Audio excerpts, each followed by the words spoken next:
And I recommend doing 1 to 3 months in a country that you've maybe have visited before, and just do 1 month. Book a Airbnb 30-day rental and just do 1 month and bring the same habits and routine that you've had in the US or in your home country and bring it to this new country. That's Michelle Garabito. I'm Cara Duffy, and this is the Powerful Ladies podcast.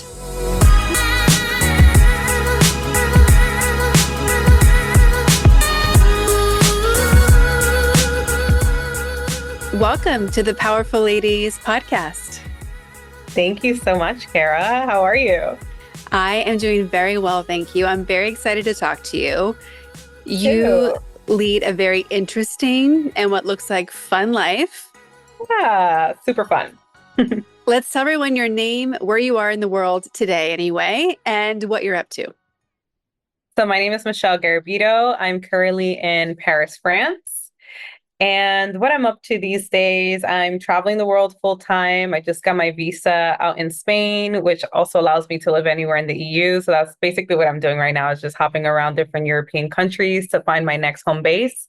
I just wrapped up my first Olympic experience here in Paris, and I also run 3 different remote companies in real estate and our personal brand, the Luxe Nomad. So I keep busy, but it's fun because I do run it remotely. So I can travel, which is my passion, and still run all my companies, which is also my passion. So it's really fun. I want to go back to the beginning. Where were you when you decided, I need to be nomadic, I need to be traveling the world, this isn't working for me anymore? Bring us back to what life used to be like and where you were in the world then.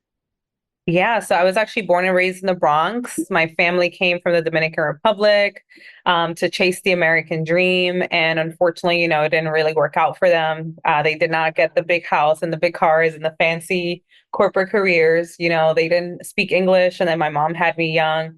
And so, growing up on Section 8 housing and food stamps and just such humble beginnings, I've always dreamed about just traveling the world and making money remotely. Even back then, even as like a young girl, I always just envisioned it. And so I just remember being in high school and trying to figure out what my major was going to be. And I didn't really know what I wanted to do. All I knew was I wanted to be an entrepreneur because I did not want to work for anybody, and I wanted to travel the world.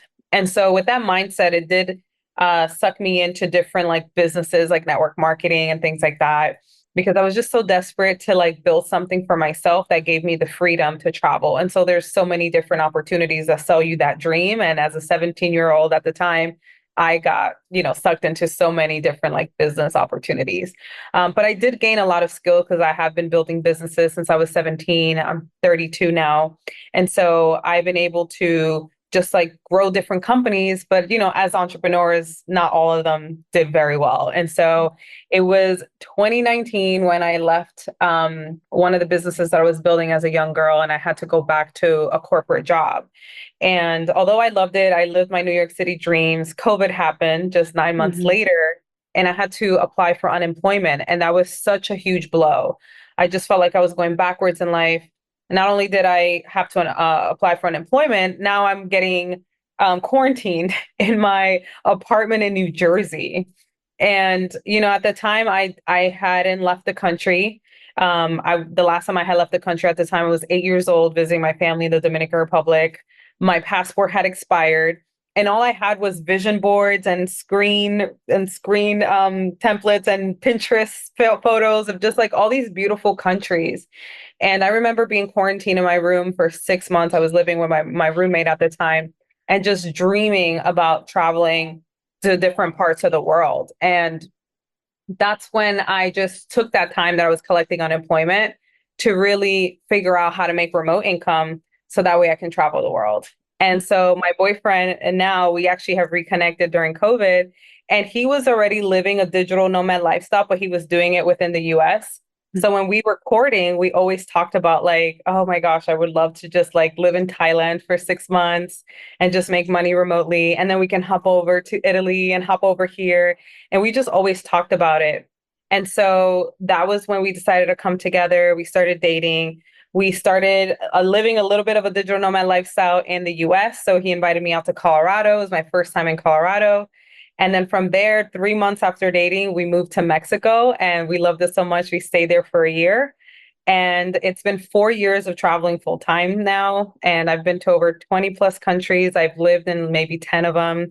And last year we committed to living in Europe full time. So we did get the Mhm. digital nomad visa out in Spain. And so, yeah, now we are European citizens. And it's been phenomenal to just leave the American lifestyle and just live a more stress-free, low budget life, and just have just like a great work-life balance. It's been really Mhm. awesome. I feel really lucky that I got to live in Europe for 4 years and So had a awesome. great time doing it. I love traveling the world. I'm keeping my country count. Like I did the 30 by Yeah, 30 challenge, and it's a different experience when you know that you can show up anywhere, because it seems so intimidating at first to yeah, say, what, you went to Mexico and just stayed? What? yeah, So for when sure. your business is helping people figure out how to do this for themselves, Right. and a lot of people want it. There's definitely pros and cons, things you need to be aware of. But when people are daydreaming, like you were in COVID, where do you tell people to start when they're in that daydreaming phase? Like, how do they Yeah. get a little bit closer to reality? Yeah, that's such a great question. So I actually have a free playbook where I talk about this. And I always tell people that before you look into visas and the legality of things and taxes and like buying property, like before you do any of that, I think it's really important for everyone who has an American passport to really understand the power that it holds. There are so many countries that allow you to stay for up to a year just because you have an American passport, Albania being one of them, Mexico, you could do 6 months, Dominican Republic, you could stay there for life. They don't even look at that, you know? So there's so many countries. And so I always talk about that there's 4 phases to living the digital nomad lifestyle. And in my free playbook, I talk about phase one, which is just called the trial run. Mhm. And I recommend doing 1 to 3 months in a country that you've maybe have visited before and you maybe just did 2 weeks there on a vacation and just do 1 month. Book a Yeah. Airbnb 30-day rental and just do 1 month and bring the same habits and routine that you've had in the US or in your home country and bring it to this new country. And so I always recommend that people just go live in countries that allow them to do a month. And if you love it, go on to phase two and do an extended stay where you do 3 months. And if you love that, hop on over to another country and do the same thing, and then hop on over and just keep hopping around until you find your soul's home. And Mhm. once you find your soul's home and you just know that this is where you want to be, then you can look into things like the digital nomad visas, the Yeah. D7 visas, and all the visas that are available. But I mean, for us, we just have commitment issues. Even though we have the digital nomad visa in Spain, like I've been in Paris for the past month, and I'm going to live in Croatia for 2 months. So it's just there's no commitment to like living this lifestyle. You can truly bounce around and see the world and take away like that, I guess, like that mindset of that Americans have where you have to like buy a house and commit to, this one state and plant Mhm. roots. And it's just like you can plant roots all over the world. It's okay to be free and have fun. Yeah. So yeah. Part of my business coaching pillars is more freedom. Yeah. And I think it's so important to really look at time freedom, location freedom, client freedom. Like there's lots of ways we could evaluate freedom. How have you stepped into freedom in ways that you didn't even know you were looking for when you first started? Wow, that's such a great question. You have some good questions, girl. I think the first freedom that I experienced was when I started making my own income, like my actual companies, like my LLC, my clients, money coming into my accounts and not like client to my account. That was really the first freedom that I felt. And when I hit my first 6 figures and I was not in the United States, I was in Mexico and I was making US dollars in Mexico. And I'm like on the beach and just living my best life and with my new boyfriend where we're about to hit 1 year together. And that's really where I experienced that first true freedom was when I was out of the United States making US dollars with my own company. There was just so much power in that, especially coming from someone who's always had a job, Mhm. had just wrapped up my unemployment checks, and I was so nervous, like I don't know where my next paycheck is going to come. But I betted on myself, I betted on my skills, And I taught myself that I can do this, and that I can have the freedom that I've always dreamed about. And it's just all about taking action and just following your intuition, and I've always wanted to live this lifestyle. I followed through and I'm able to live it, so that's really when I experienced it. Was I was in Mexico and started seeing money coming into my account while I'm in Mexico. It was wild. Hmm. Yeah. I purposely built my business such that I can do it from anywhere. Yeah. And it's been interesting because there's been, especially since post-COVID, I started pre-2020, but 2020, everyone, of course, had to go remote. But Yeah. then there's been such a request lately to be back in person. And typically, I'm kind of traveling around doing in-person events in New York and over here in Portland Yeah. and other places. But there's been such a demand for me to do and kind of ground and root into consistent in-person events where I am right now. Okay. And it's so interesting because I'm fighting it, but like my business coach, my team are like, maybe this isn't a thing to fight. I'm like, no, you don't understand. Yeah, you don't get I it. cannot commit to being in person consistently. Like Yeah. it has to be fixed. And I think my ultimate dream would be a home here in California, one in New York and one in Rome, most likely. That's where I've been looking Yeah. to buy something, but to be able to jump around at will. And of course, use all those, each of those cities is a great place to go for everywhere else from, as you know, with from Yeah, for Spain to sure. Paris. Yes, for sure. When you're looking at how digital companies can so quickly ask for in-person experiences, Yeah. how have you dealt with that yourself? 'Cause I'm sure everyone in your community is like, let's meet, let's have a retreat, let's do things. And you're like, Oh my gosh. Yeah. I always tell people if it's in person, I'm not going. That's just my boundary that I've set for my yeah. company.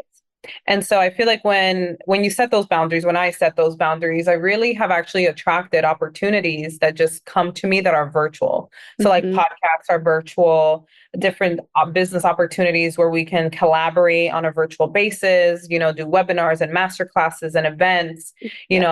all on Zoom or, webinar jam and things like that. And so I think it's really important that I set those boundaries high, because people want to pay us to speak at these events, and I feel like I already did that. Like all of my teenage years, I went to like 4 or 5 conferences a year. I went to meetings every week, and I've been there, done that. We're living in a different world. If it cannot be done through Zoom or a Loom, I'm not going. So setting those boundaries is really important for me, for sure. Yeah. When you look at how you're balancing the different businesses you have, Mhm. how many hours a week are you working now based on, because I know you've gotten into an automated place, but so people know the reality of it. How many hours a week are you working now, most likely? Yeah. So, our businesses are different. So with the Luxe Nomads, which is our brand, we do have, our social media is automated and we have a virtual assistant that really like checks in and things like that. And then I also do about an hour a day with the Mhm. DMs and things like that. So I honestly manage about 4 to 5 hours a day on Mhm. running all 3 companies. Yep. So 2 hours a day on the Luxe Nomads, and that's usually answering emails, setting out email campaigns, building funnels, outsourcing different things. Sometimes we even come up with different ideas. So I'm like building out digital products. Mhm. We also have a private community. So I'm nurturing the audience. I'm researching, I'm educating myself, looking for different partnerships. That usually takes about 2 hours a day. And then we have our virtual real estate business where I basically manage the team and I hire and I make sure that the transactions are doing well and the contracts, and I kind of just hover and help. But my boyfriend really leads like the phone calls and the communication, where I lead like making sure our system is automated so we can continue to have that time freedom. So 4 to 5 hours a day is definitely like my max. So what is that? And I work Monday through Friday. Friday is like a half day. Yeah. It's like So you're about looking at 20. 20 Yeah. hours a week. But there are months where we have 5 digital products launching and a webinar, and there's days where I do pull those 8 hour days.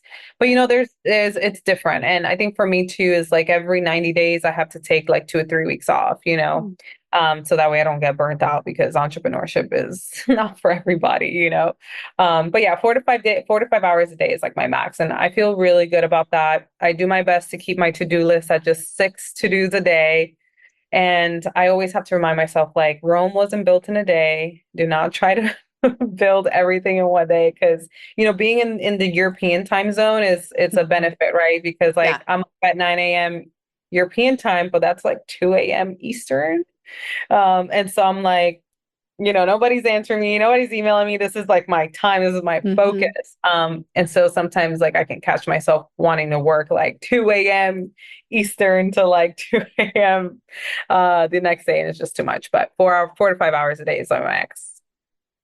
I'm so glad that you were willing to share that because clients will fight me about how many hours they have to work to build their business. And I'm like, no, we got to throw away 80% that's on your to-do list because it's Really. so not important. Yeah. And I have some clients who have gotten to the what we call the TT schedule, Tuesday to Okay. Thursday, 10 to 2. Oh, I love that. And people are like, it's not possible. You can't grow a business and only work, those few hours. I'm like, you can, but you Totally. can't do it by yourself. Like you mentioned your Right. virtual assistant. You can't do it when you are constantly trying to try and do new things in the same Yeah. velocity. Right, And right. I also will battle clients about how many new things they need to be making. I'm like, the Coors company sells two things. They make billions of dollars. So Like true. they have not made something new Yeah. in hundreds of years at this point. So, Or like, I think we get so into this more and more and more perspective. yeah. And I really think in what you're sharing with everybody, it's about being selective and Yeah, choosing. exactly. Like when you're looking at the clientele you're working with, what are some funny stories about what they were like fighting you about having to give up or were afraid to step into?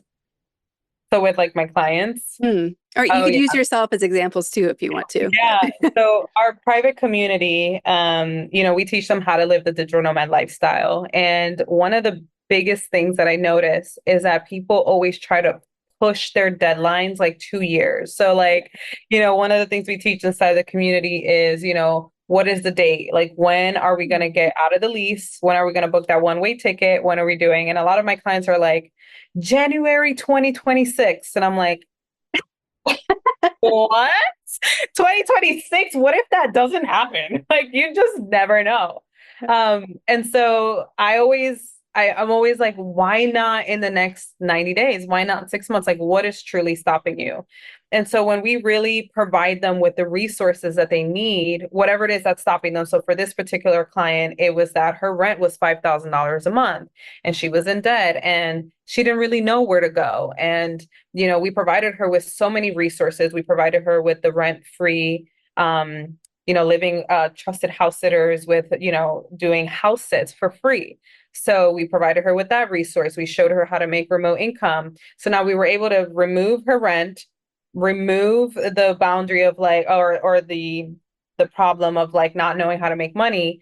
And now she went from like 2 years from now, I'm gonna live the digital nomad lifestyle to now she's done 10 house sits in the California area. So she started local. Mm-hmm. And then in January, she'll expand to Mexico. And so I just always think it's funny when people are just like, they push past their goals and dreams because they don't realize that there's so many opportunities, so Mm-hmm. many resources, especially in this time frame where it can happen so quickly. Yeah. So I think that's really funny. I know a lot of people get stopped with this nomadic lifestyle as well because they look around and they have all these things and Yeah, things that they are attached to books yeah, and art and family heirlooms and their plants. yeah. And you're like, well, can I take all my stuff when I go with Yeah, me? So, right. how have you gone through that process yourself of choosing what things you're taking with you? And how do you walk your clients through that as well? Yeah, that's a great question. So one of the things that when I first started my digital nomad journey, my luggage was like the biggest that they have. And because the thing is, we're just so attached to material things. And I feel like it's because all of our life whatever we own is a core part of our identity. And Mhm. so like if you have the nice watch, if you have this, or these core memories with, my plants or whatever, it's like it's a part of who we are. But I've learned with this lifestyle, when you actually let things go and surrender, you actually open up space for so many more beautiful things. And so the first thing I teach them is start with a large suitcase just so it's not a crazy culture shock. Put everything in storage, and the things that are valuable to you, that are sentimental, put it in storage and sell things that you haven't used in the past 6 months.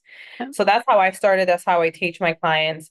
And then even finally, after 3 years, I just got so tired of this big ass luggage that I recently just downsized, and I use my luggage cubes, and I have like 10 dresses, a couple pants, a ton of underwear, and I'm just happy with that. And then Yeah. like you just notice like you start to realize like what is it that you really like need versus what is it that you want. Mhm. And with this lifestyle you really start to realize that you spend less time at home and more time outside.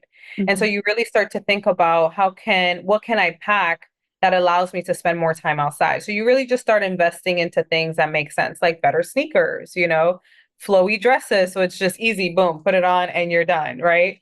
Even keeping my hair natural so I don't have to worry about, salons and things like that. Getting my nails that last a month so I don't have to constantly worry about that. And so you really start to plan your life around things that actually matter, and things Mhm. that are that cost money, or things that are not physical. So you really start to see that. So I teach them to start with something big, and then you'll eventually downsize, and it's just so much easier to travel with a small suitcase, a backpack, and that's it. So Yeah. yeah. I carry on challenge.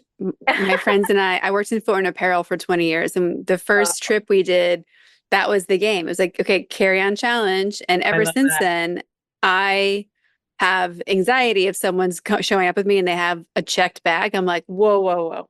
I don't know Yeah, who you've traveled with. We don't do this. yeah, yeah. Oh my gosh, I'm working towards my carry-on. I'm working towards that. But right now I just downsize. Well, but it's also your whole life in a bag. It's different Yeah, when I'm exactly. going. Yeah, but Yeah, yeah. I've done a month of around the world with carry-on and backpack. Oh, Hmm. I love it. And how was that? It was Was it fine. great? Yeah. Yeah, there was a couple like halfway through, I was staying at a hotel, so I just had them do all my laundry. Came back, it was all done. You don't need, to your point, you don't need that much stuff. And even when you look at wardrobes, I was just talking to the founder of Foragers Goods last week, and in the 1950s, women Mhm. had, I think, something like 50 items in their closet, including accessories. Wow. And today we have like 250, That's wild. but we only wear like 30 pieces Come on. ever. So if Come you on. actually pulled the 30 pieces you really wear, if it's in a carry-on or if it's Yeah, in a small suitcase, right? So from a wardrobe perspective, I think that's actually the easiest place that most of us could scale back. for When I sure. moved to Germany, I sold everything. I just brought my books, my art, and the clothes I wanted to bring, and of course, my dog. And like, that's all I came with. Yes. And it was so freeing. And in Europe, there isn't the same credit card system. So I had like just a bed and a wardrobe for a long time. And it was so exciting. I was like, oh, I can buy a couch. Yeah, yeah, yeah. You start to really appreciate little things. Like even living here, like I don't really shop on Amazon much anymore. Mm-mm. I buy everything locally. I go to the little boutiques and the little shops, and like, Yeah. yeah, I haven't done an Amazon order in months. But like when I lived in the US, it was like every day there were packages in the front door. I don't know what Yeah. it is, and none of that made it here. So yeah, it's just very interesting thought processes. So you guys have landed in Spain and now you're evaluating kind of what's next. Yeah. Where have been some of your favorite places? Which are ones that you would go back to? What are Yeah. you leaning towards next? So we have fallen in love with Croatia. Yeah. So we just booked a 1 month rental in Croatia, $1,500 for the month. And it's a luxury apartment. Everything is modern, AC. Like I couldn't even, I mean, I believed it because we have stayed in Airbnbs in Croatia for like 50 to $60 a night, and everything is modern and beautiful. So we just booked a 1 month stay in Croatia. We have been loving Croatia. I really enjoy Paris just because, you want to live your Paris dreams. I think everybody Mhm. should do a month in Paris, some part in their life, but I wouldn't live here full time. Like no apartments have AC. It's just like the little things. Mhm. So that was been a struggle, but Croatia has been the top of our list. Um, and we honestly have been also looking at doing like maybe 90 days in Southeast Asia next year, like Thailand, Bali, Mhm. Japan. We did Thailand last year for 6 weeks and it completely changed our life. Yeah. The only reason why we wouldn't live there full time is because the food kind of like messed me up. But because I've been doing a lot of healing here in Europe with transitioning from the American food to here, I feel like I should be good if I give Thailand one more shot. So we do want to do like 3 months in Southeast Asia, but in the European Schengen zone, we have been really looking and considering Croatia as like maybe 3 to 6 months out of the year. Yeah. It's Yeah. beautiful. And people don't I've only been into northern Croatia, Okay. but it's beautiful because it's right on the Italian border. It was Yeah. so dreamy and Straight. amazing. Yeah. And I remember turning a hill and just seeing this beautiful ocean view.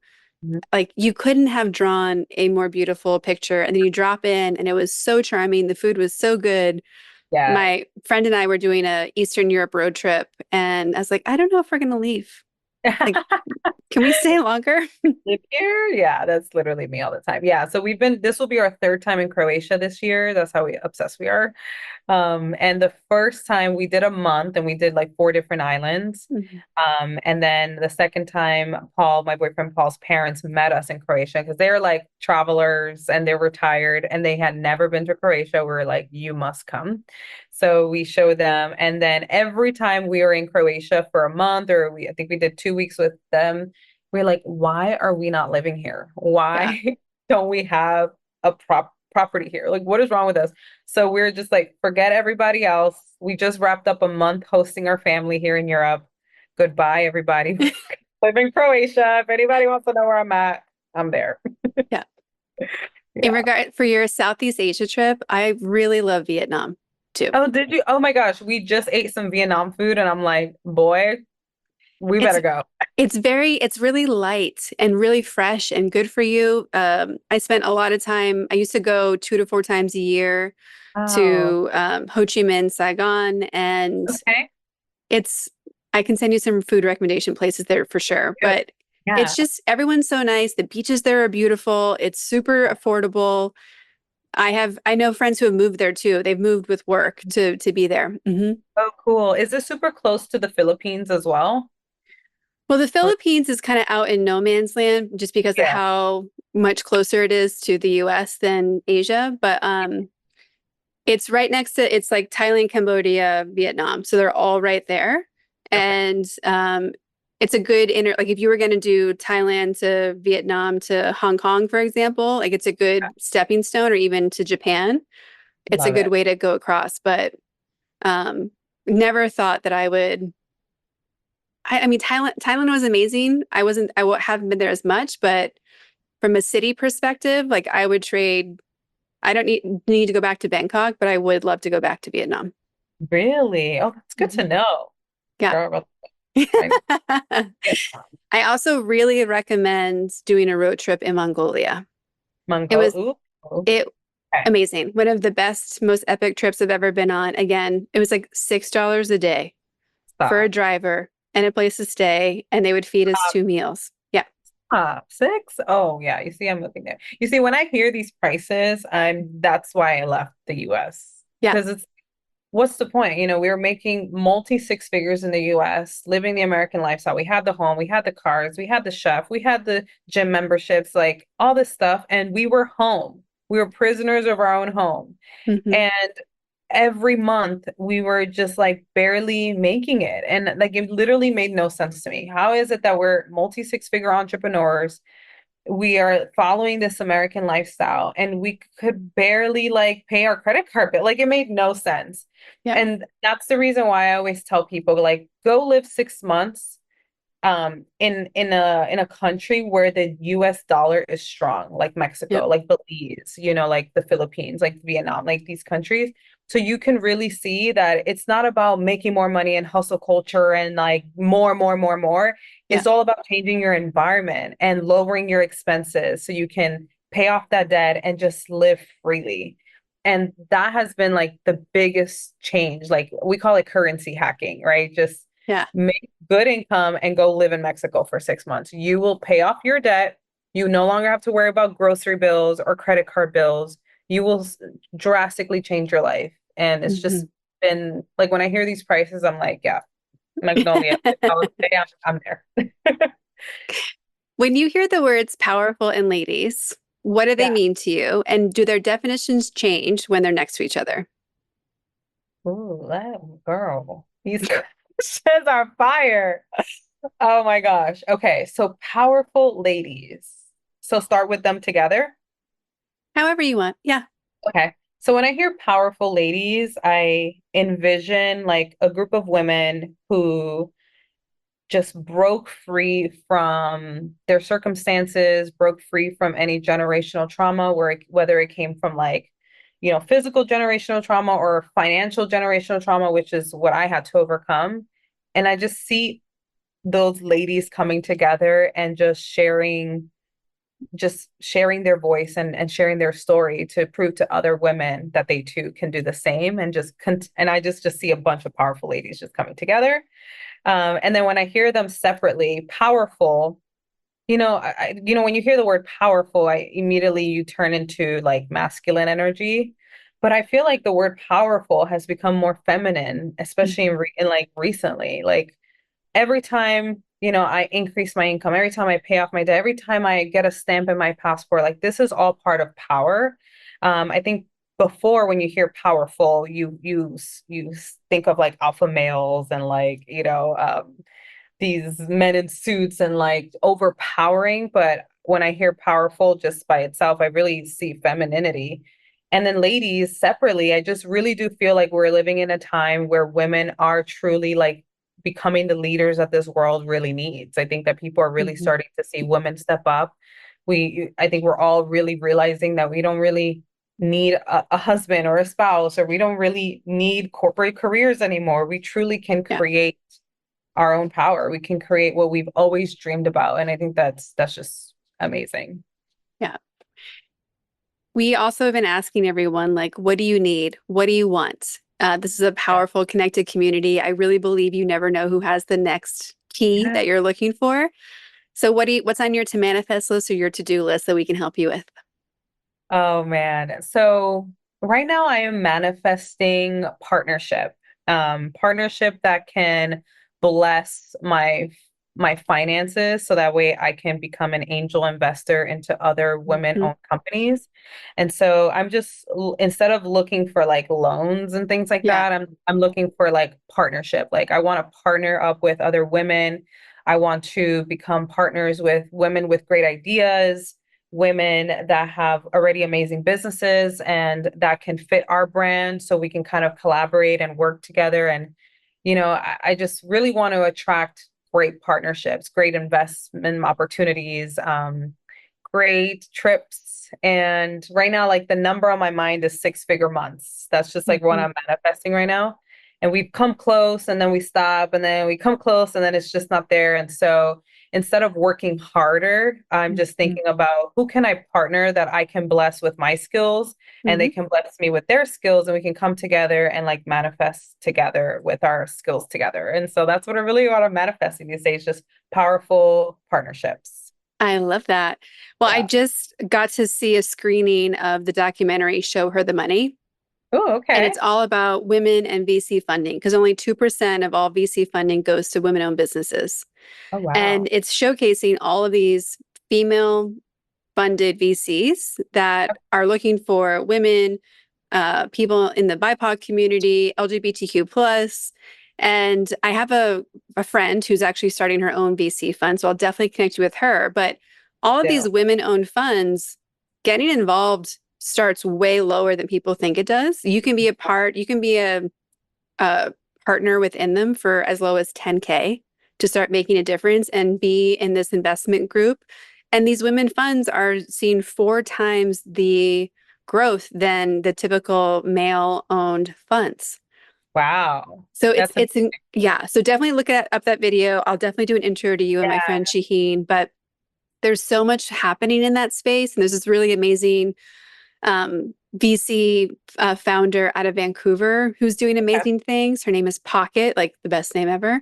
Oh my God. Um, and so there's just so much happening in that space. And so I think you're right. It's perfect timing for you to want to Yeah, be manifesting that. Mhm. absolutely. What was the name of the documentary? Show her the money. And Okay. they're doing like a world tour, taking it different places, but you can also go to their website and already connect with them and participate and get involved. Mhm. Yeah, yeah. I would love that. That would be amazing. Yeah. Yeah. I also think that it would be, I want to connect you with my friend KJ Atlas as well, because she Okay. does location and business based astrology, but she has people coming to her all the time saying, like, where should I go? And she's like, oh, well, based on your chart, this line says you'll probably make a lot of money if you go to X, Y, and Z country or city. And I think there's some really interesting overlap of like how you're helping people get there. And she's like, oh, well, here's what I'd probably recommend going first if you based on what you want: love, connection, money. Yeah. Oh, that's amazing. Yeah, because Mhm. I always tell people that every time I'm in a new country, I either create a new business or an idea comes up or like Yeah. something, right? Like my first six-figure business, I built it in Mexico. And then the Luxe Nomad brand that has brought me all these opportunities and another stream of income, I built it while I was living in Spain. And ever since I've been in Paris, I've just been like really growing and sustaining the business. So Mhm. that would be an amazing connection because I'm Yeah. all about it. Have you gone to places and felt like, ugh, nope, this is Mhm. not for me? Oh yeah. Oh yeah. Um, and sometimes it doesn't happen right away. You know, like for us, Spain was actually that. And it didn't happen right away though. It Mhm. actually we lived in Spain for 9 months. We lived in Palma de Mallorca, which is like a beautiful island next to Ibiza. It was our dream. It was our escape out of the American lifestyle. We got our digital nomad visa there, so we were like living life. But once we wrapped up our last lease in Spain and they asked us if we wanted to renew, like something in me was just like, no, I actually don't want to renew. Like, I'm done, Yeah. and I feel like you start to see a difference in like your energy. Like when I moved to Spain every day, I was so excited and I was ready to be outside. And then like towards the end of it, like I just didn't want to be outside. I didn't want to leave my apartment.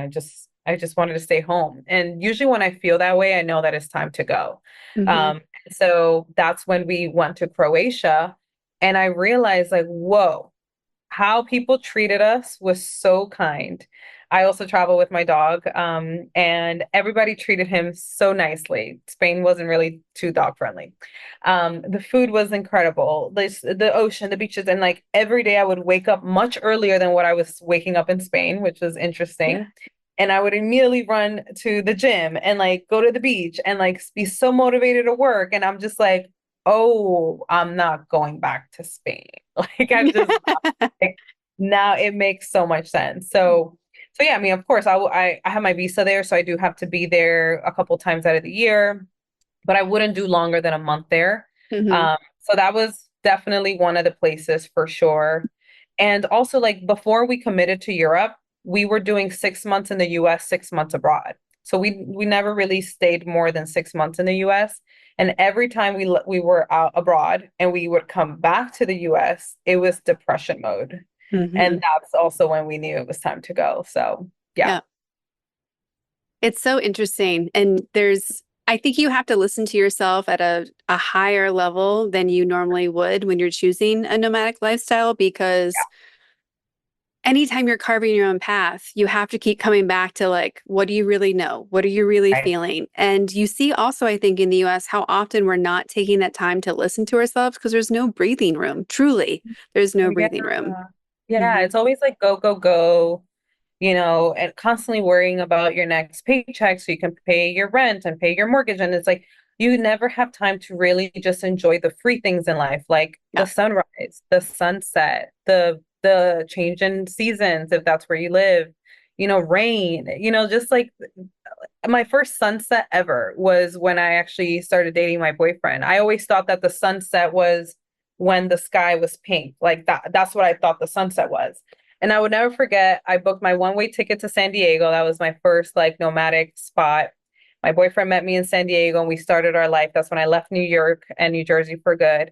And he took me to the beach. And that was the first time that I saw the sun go down and kiss the ocean. And he was like, this is the sunset. I was like, wait, this is a sunset. I thought that the sunset was when the sky was pink. And I'm 26 years old. And it was my first time seeing the sunset because I lived in New York and I was hustling and bustling and waking up in the morning, going to the gym, grabbing my Tupperware, running to the office, working 9 hours, running to do client meetings. And then it'll be 11 p.m. And I just got home and then doing it again, doing it. I never saw a sunset. That's insane. And now it's just like literally part of our life. It's going to see the sunset. We're going to see the sunset. We do not miss the sunset. We will cancel meetings if it's in sunset time, and it's just so beautiful and powerful when you really start to see like the other side of what life is truly meant to be. Yeah. We ask everyone on the podcast where you put yourself on the powerful lady scale. If 0 is average everyday human and 10 is the most powerful lady you can imagine, how would you rank yourself today and on an average day? Ooh, okay. Right now I'm feeling like an 8. I'm feeling like an 8. And I think it's because like today was been a really great day. Like we've been really manifesting on a high level. Especially today, like just so many beautiful opportunities came my way. So I feel really powerful in like my manifestations and just like being a magnet to great things. But on an average day, I would give myself a 6 or 7. Like there's just days where I don't want to do anything. I'm going to be a potato and I'm just going to chill. And that's okay. Like there's power in that too. There's power in knowing how to rest and not feeling guilty about it. It took me years to be able to like be okay with watching a Netflix show, not answering emails or text messages or anything, and just not feeling bad about it. And so a 6 or 7 on an average day, but today I'm feeling like an 8. I love it.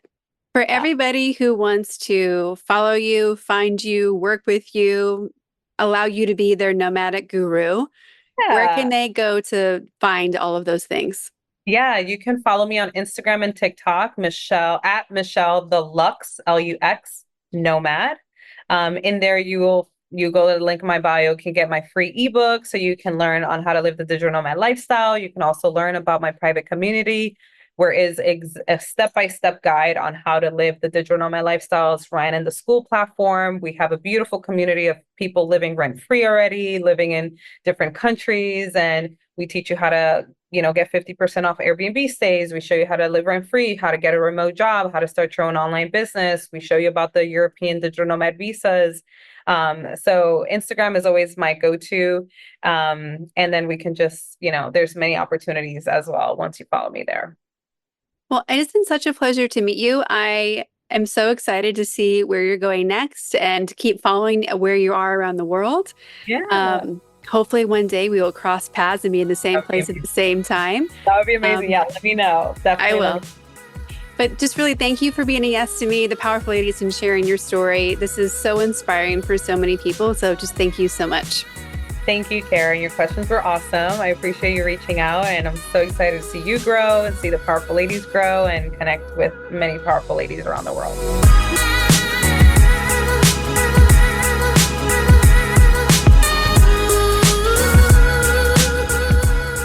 All the links to connect with Michelle, the Luxe Nomad, and get access to her community are in our show notes at thepowerfulladies.com.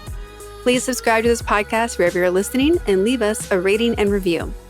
Join us on Instagram at Powerful Ladies, and you can connect directly with me at karaduffy.com or Kara_Duffy on Instagram. I'll be back next week with a brand new episode. Until then, I hope you're taking on being powerful in your life. Go be awesome and up to something you love.